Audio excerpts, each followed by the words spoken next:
Hello everybody and welcome to part 2 of our all-new 2024 Chevy Traverse review. In this part, we're going to be doing something very fun and exciting. We're driving the all-new 2024 Traverse, and there's a lot to talk about here. Actually, as a matter of fact, an all-new powertrain to experience. So we're going to go ahead and dive into that.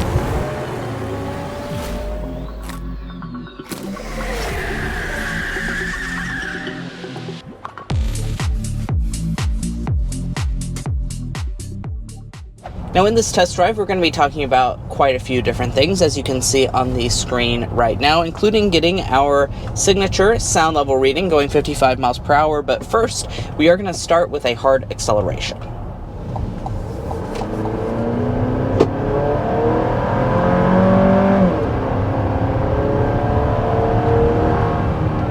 All right, and that's 65 miles an hour with this Traverse RS. So, with the next generation of Traverse, we have a totally different powertrain than the last generation.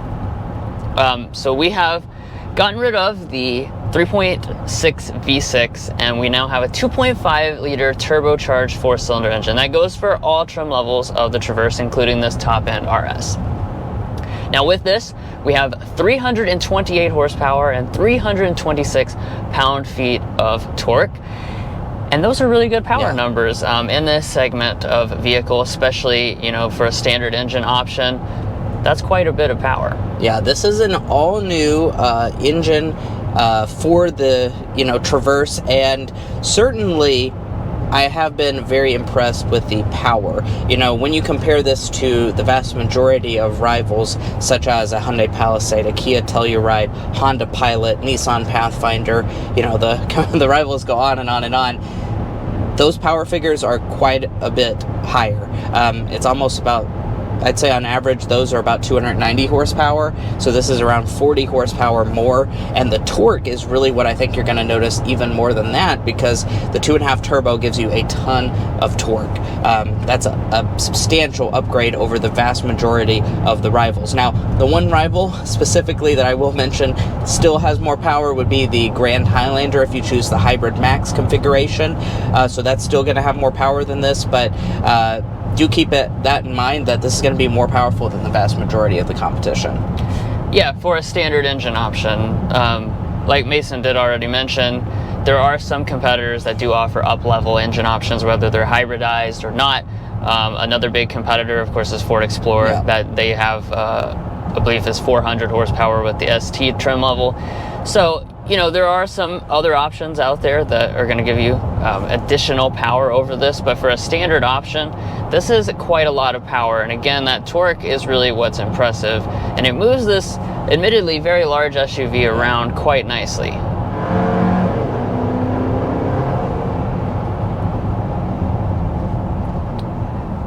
Yes, certainly power is more than adequate for a vehicle of this size. I think you'll be quite impressed when you get behind the wheel of it. Mason and I were discussing, though, as far as like the characteristic of the engine, that's kind of the biggest thing that you might miss versus the previous V6, is just the noise. Having the 4-cylinder is going to make it, I think, sound like it's straining, even though it's not straining. It's kind of an interesting thing, but this is it's a little bit on the louder side in terms of turbo 4s that we've driven in this segment, and that just makes it seem like it's strained, even though, like, you look at the acceleration, you can tell it's not straining at all.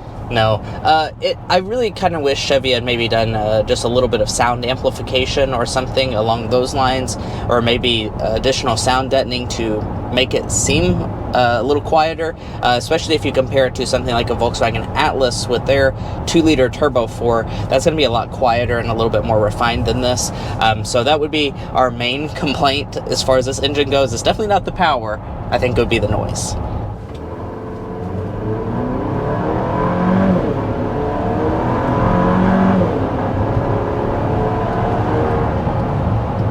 All right, so that was an acceleration from a complete stop, going a bit downhill. Let's talk about the other aspect of the powertrain. So that, of course, is our transmission. We've got an 8-speed automatic transmission. Through our time we've spent with this, I think it's a nice and responsive transmission. Really no complaints. It's nice and smooth overall.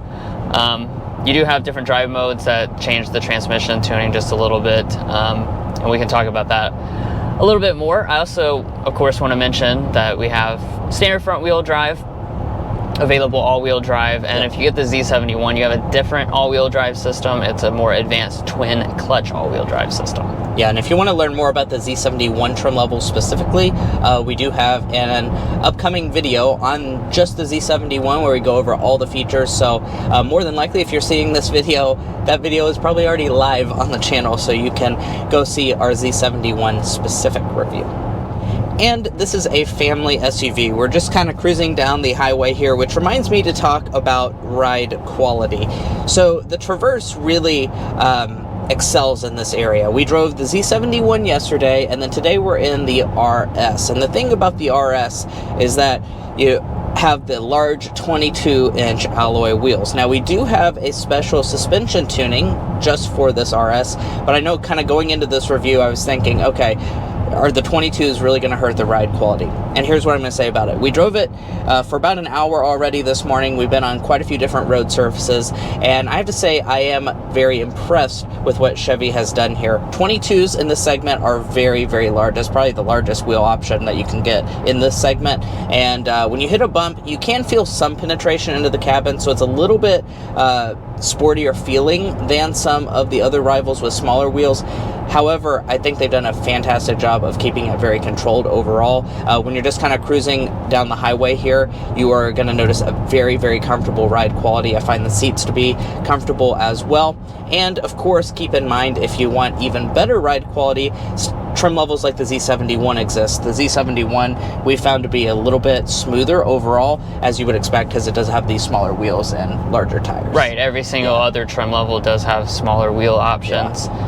So, you know, you can go for a drive in different ones and make up your mind when you're, you know, at your Chevy dealership or whatever, but nothing is going to give you bad ride quality. I think that's the important takeaway here. Now, while we're cruising down this highway, I do want to mention something about the SuperCruise system. So if you watched part one, you know that one of the really cool things is that this does have SuperCruise, which is hands-free driving system. But one of the things that they have added recently is that now they're mapping secondary roads. So right now you can see we're actually not on a divided highway, which is traditionally where SuperCruise and most hands-free driving systems exclusively work. We're just on a secondary road, but I can still press right there. You'll see the green on the steering wheel, which means SuperCruise is now active. I'm hands-free driving, and this is completely supported, and this will keep running unless we come up to like an intersection with a stop sign or a red light. It will warn me and turn off, but it's pretty cool to see this actually work on a side street, basically. Yeah, and I think it's also such a great vehicle for Chevy to deploy this technology in. Like we've mentioned in the ride quality section and in part one of the review, this is a family vehicle, so you're going to be taking road trips in this, and SuperCruise being available not only on highways but also on roads like this will really just allow you to arrive a lot less fatigued. And you know, from our experience, even here on the secondary road, it does feel very confidence inspiring. The SuperCruise system does a fantastic job. In our opinions, the SuperCruise is actually the best, you know, hands-free assistant out there right now. So certainly very happy to see that here on this Traverse, and that's a benefit over something, some of the competition, that's for sure. Yeah, most of the competition doesn't offer anything like this, and particularly not with this level of stability, since these roads are actually mapped. But we're just kind of cruising here at 55 miles per hour, so I guess you could, just set the cruise control. Yeah, we're gonna do a hands-free sound level reading. How about that, guys? That's kind of cool. I can actually put it on the right speed there. Yeah. There we go. And I'm gonna put the fan speed on 1.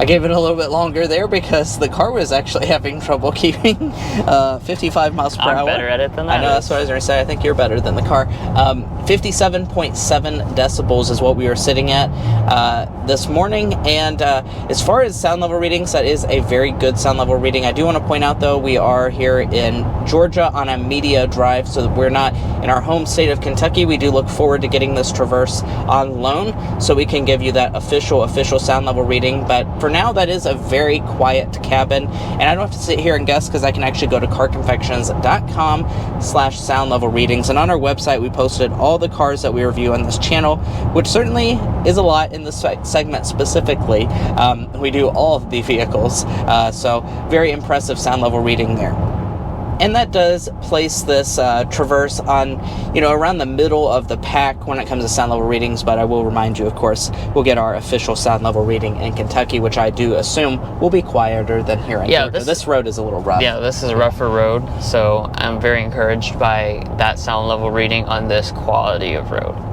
Now, I also want to talk about fuel economy for this Traverse. Now, of course, as you would expect, the 4-cylinder is going to mean that you have pretty good fuel economy for this segment. We are sitting at 20.27.23 with front-wheel drive and 19.24.21 MPG combined with all-wheel drive. Now, the fuel economy is a small improvement over the V6, and it is going to place it pretty much in line with most of the rivals in terms of their standard powertrain options that are gas exclusively, whether that be a V6 or a Turbo 4. One thing I do want to point out is there is no hybrid option for the Traverse. It's going to be the only engine that you get. That is something I'm a little disappointed by. I would maybe like to have seen a hybrid version of this Traverse.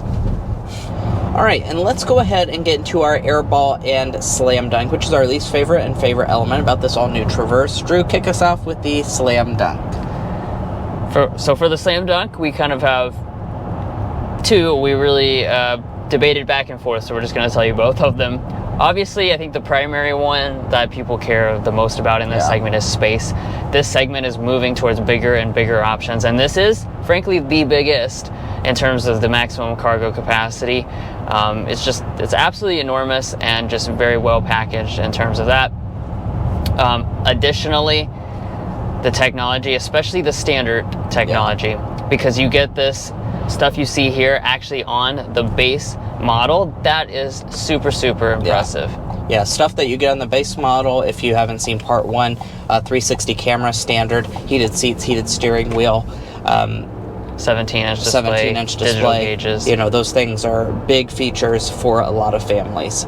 Now, on the airball side of things, what we are going to say is that at least here in the fully loaded RS trim level, we wish the interior was finished a little nicer. That's not to say that this interior is not nice. It is nice, but it's not going to have that specialness that a lot in the segment, in their fully loaded trim levels, do have.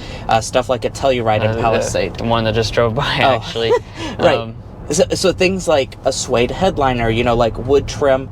Here in this Traverse, it is going to be more on the basic end. We have, like a faux carbon fiber looking trim, and, the dashboard is made of a leatherette material instead of more premium stuff. So it's not going to rival the most luxurious experience in the segment, that's for sure.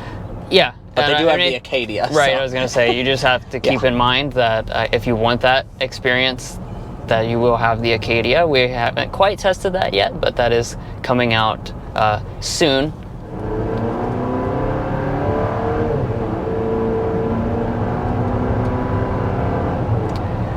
So I moved us into sport mode for a quick discussion about the driving dynamics. Obviously, this is a big family 3-row. This is not people's primary concern. We've already addressed people's primary concerns, but I do want to mention it still because there are differences between different models in the segment. So in terms of this is the RS, so it does have a slightly different suspension tune versus the other trim levels. And as we kind of go through this rolling corner here,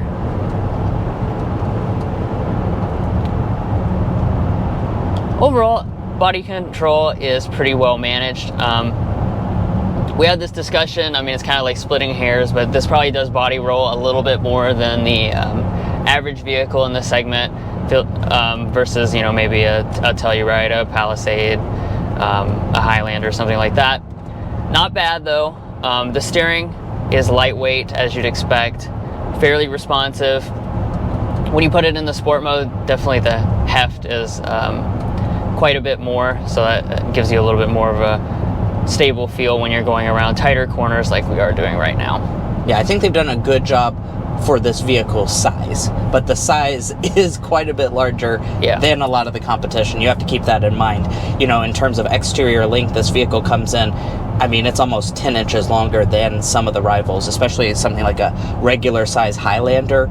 It's over 10 inches bigger. So the thing is that this is carrying a lot more mass, and I think they've done a good job of controlling it. But if you're, you know, getting back to back in those vehicles, you will notice a little bit more body roll with this. Yeah, and this absolutely would not fit into my garage.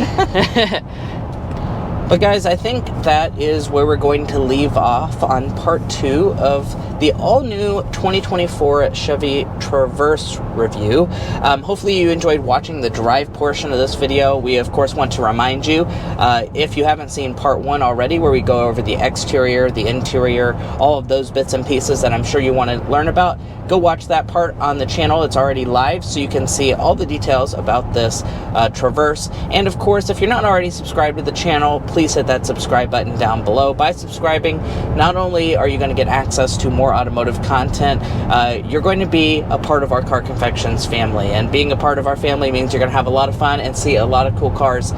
So please do yourself a favor and hit that subscribe button down below.